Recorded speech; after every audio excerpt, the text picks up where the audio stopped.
जय हिंद साथियों, नमस्कार सभी भाइयों को। साथियों, लोन या फिर क्रेडिट कार्ड एनपीए होने वाला है या फिर एनपीए हो चुका है और रिकवरी वाले आपको ये गोली दे रहे हैं कि भाई साहब अगर आपका लोन एनपीए हो गया या फिर आपका क्रेडिट कार्ड एनपीए हो गया तो आगे चल के आपकी सेटलमेंट नहीं होगी या फिर किसी प्रकार का कोर्ट केस आपके ऊपर करा जाएगा। तो ऐसे में उनको जवाब क्या दें और आपको एक्चुअली में करना क्या चाहिए। साथियों, बहुत टाइम हो चुका है। आज के टाइम पे 2026 चल रहा है, लेकिन बहुत सारे भाई आज के टाइम पे भी एनपीए राइट ऑफ को पूरी तरह समझ नहीं पाए हैं। ठीक है, अगर समझ भी गए हैं तो कई लोगों ने खाली जो ऊपर ऊपर का ज्ञान होता है ना कि हाँ एनपीए है, एनपीए के बाद बैंक के पास राइट्स आ जाते हैं केस करने के, वो कानूनी कार्रवाई कर सकती है। इस तरीके की इन्फॉर्मेशन ही खाली वो आप लोग अपने दिमाग में रखते हैं। खाली नेगेटिव नेगेटिव चीज़ें वो लोग अपने दिमाग के अंदर डालते हैं और जो पॉजिटिव चीज़ है, एक्चुअल में जो पॉजिटिव चीज़ है उसको वो लोग नज़रअंदाज करते हैं। तो आज हम लोग एनपीए का पूरा पॉजिटिव पार्ट देखेंगे और एनपीए आपके लिए कारीगर प्रॉपरली आपके लिए काम कैसे करता है मैं आपको समझाऊंगा। ठीक है, लोन डिफ़ॉल्टर्स के लिए अगर मैं एक्चुअली में कहूँ तो एनपीए एक वरदान है। अगर एनपीए का सिस्टम हमारे आरबीआई ने या सरकार ने लागू नहीं कर रखा था, बैंकिंग सिस्टम में नहीं होता, तो ये जितनी बड़ी बड़ी अर्थव्यवस्था है ना सारी गिर जाती, मैं जनरली अगर कहूँगा तो। ठीक है, तो साथियों, वीडियो में आगे बढ़ने से पहले अगर लोन संबंधित कोई भी प्रॉब्लम है, कोई लोन रिकवरी वाला परेशान कर रहा है, कॉल्स बहुत ज़्यादा आ रही हैं, कॉल फॉरवर्डिंग की सेवा लेना चाहते हो, कोई नोटिस आया है, कोई केस हुआ, ऐसी कोई भी दिक्कत है तो ऊपर नंबर आ रहा है, व्हाट्सअप पर मैसेज कर सकते हो। ठीक है, व्हाट्सअप के माध्यम से हमसे जुड़ सकते हो। अब आ जाते हैं मेन टॉपिक पे कि भाई साहब ये एनपीए एक्चुअली में कारीगर है क्या, आप लोगों के लिए काम करता है क्या। हाँ देखो, ये एनपीए बैंक के लिए भी काम करता है और आपके लिए भी काम करता है। मैं समझाऊंगा कैसे। आज से लमसम कुछ साल पहले अगर हम चले जाएं तो एक बैंक हुआ करता लक्ष्मी विलास बैंक। ठीक है, ये इस बैंक के साथ क्या हुआ था, इस बैंक का जो एनपीए का रेशियो है ना वो 27% चला गया था। ठीक है, 27% सिर्फ एनपीए जाने के चक्कर में ये जो बैंक है ये दिवालिया घोषित हो गया था। इसके अंदर जितने भी लोगों के पैसे पड़े थे डिपॉजिटर्स के, वो सारे पैसे मर गए थे।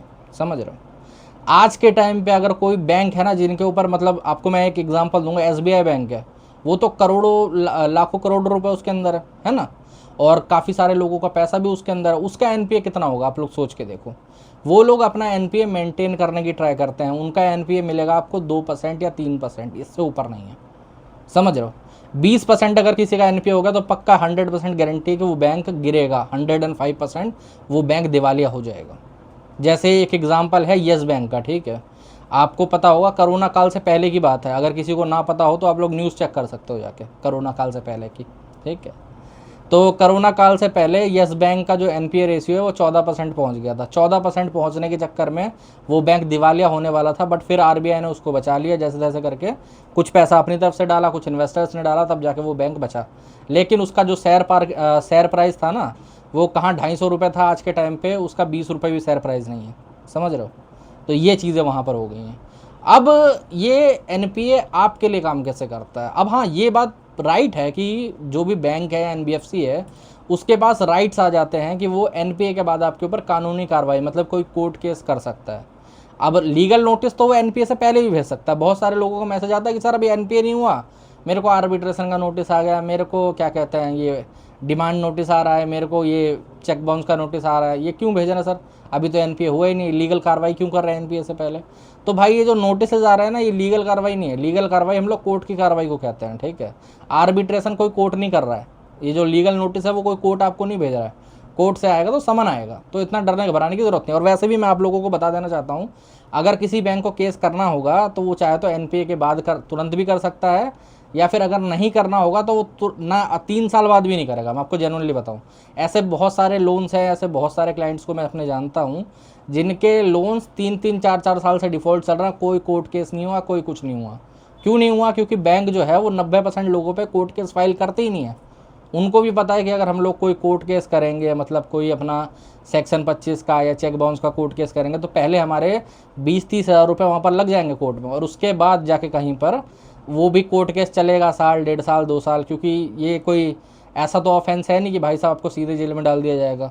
बेलेबल ऑफेंस है, सेम डे बेल वाला ऑफेंस है। ठीक है, बेल मिल जाती है। अगर आपका नॉन अवेलेबल वारंट भी इशू हो गया, मैं आपको जेन्युइनली बताऊंगा, एक मेरे सब्सक्राइबर था, उनका किस्सा सुनाऊंगा, महाराष्ट्र के थे। ठीक है, उन्होंने सारे समन और at the end bailable warrant भी इग्नोर करा था। ठीक है, उनके नाम का जब नॉन अवेलेबल वारंट भी आया था ना, तब भी हम लोगों ने पुलिस वालों से 1 आध दिन का टाइम मांग के वो कलकत्ता जाके अपनी बेल करवा के आ गए थे, और कुछ नहीं हुआ।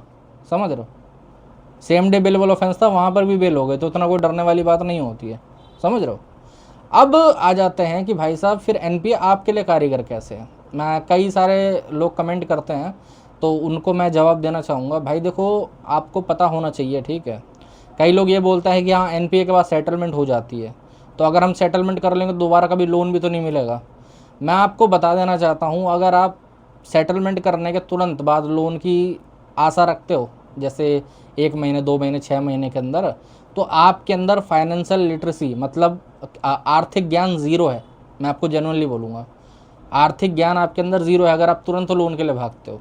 हाँ, ये बात मैं आप लोगों की मानूंगा कि यार आगे चल के आपको कभी अपने बच्चों के लिए एजुकेशनल लोन या होम लोन वगैरह लेना पड़ेगा, तो उसका भी ज़रिया सिविल स्कोर ठीक करा जाता है। मैं आपको बताना चाहूँगा, जब आप सारे लोन सेटल कर सकते हो, जब आपके सारे लोन सेटल हो जाएंगे, तब आपको सिक्योर क्रेडिट कार्ड बनवा के 5,000 तक की एफडी पे बन जाता है।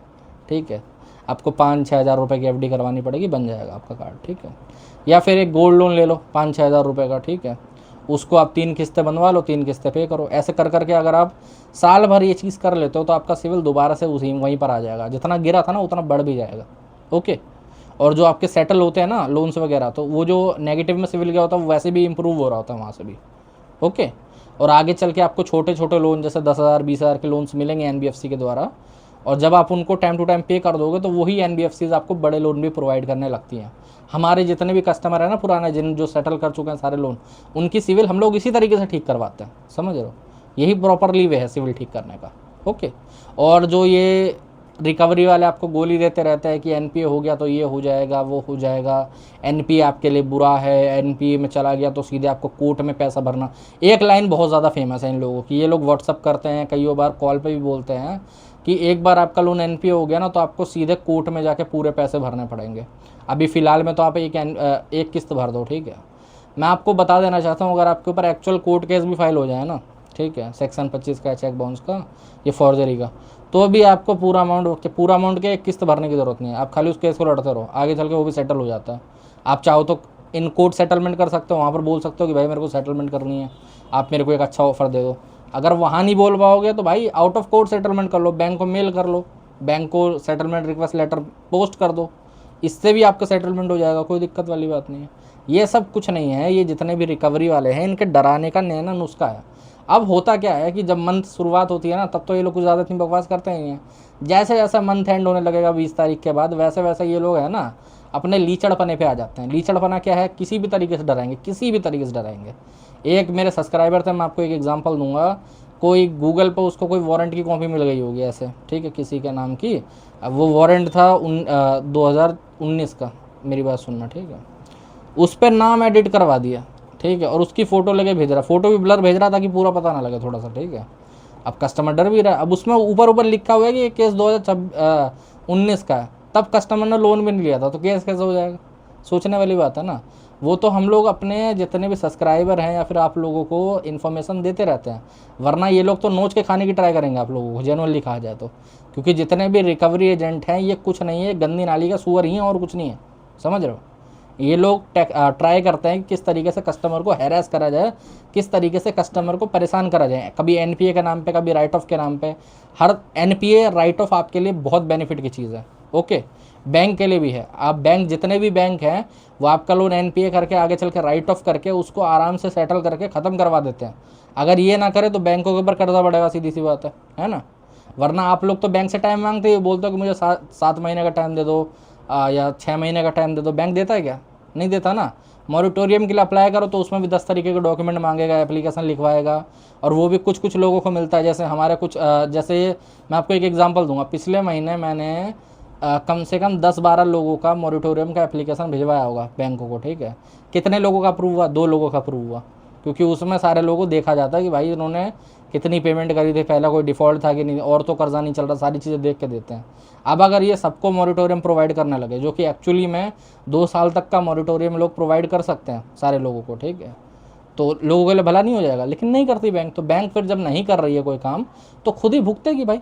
कस्टमर तो भाई सीधी सी बात है, पर्सनल लोन है, कोई लाइबिलिटी है नहीं ज़्यादा, तो आगे चल के सेटलमेंट करके इसको ख़त्म कर लेगा। तो इसीलिए आप लोगों को एनपीए या राइट ऑफ के नाम पर डरने घबराने की ज़रूरत नहीं है। ये आपके बेनिफिट की ही चीज़ है, या आपके समझ की ही चीज़ है, ठीक है। तो साथियों आज के वीडियो में इतने। अगर आप लोगों को वीडियो अच्छा लगा हो तो चैनल को सब्सक्राइब कर लेना। अगर और कोई दिक्कत प्रॉब्लम परेशानी आ रही है तो ऊपर नंबर आ रहा है, व्हाट्सएप पर मैसेज कर सकते हो, ठीक है। जय हिंद सभी भाइयों।